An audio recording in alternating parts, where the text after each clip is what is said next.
Geng, dalam video kali ni saya nak kongsi dekat korang aplikasi buat duit yang terbaru. Untuk minimum withdraw kali ni korang boleh tebus RM40, lepas tu RM80, RM160 sehingga RM1,200.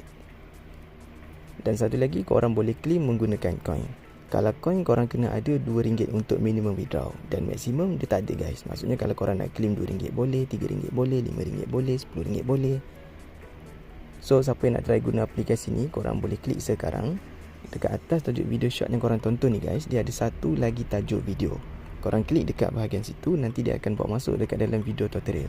So dekat dalam video tutorial kita ada ajar korang macam mana cara nak bermain dekat dalam aplikasi ni untuk dapatkan duit. And duit ni korang boleh withdraw tanpa perlu guna modal, tak perlu bayar balik, and boleh claim banyak kali. Dan satu lagi, siapa yang baru jumpa video ni, korang jangan lupa untuk tekan button like, share dan juga subscribe. And korang boleh join dekat dalam kita punya group WhatsApp. Semua aplikasi yang saya kongsi 100% secara percuma tanpa perlu modal. Okey, selamat berjumpa. Assalamualaikum, semoga berhasil.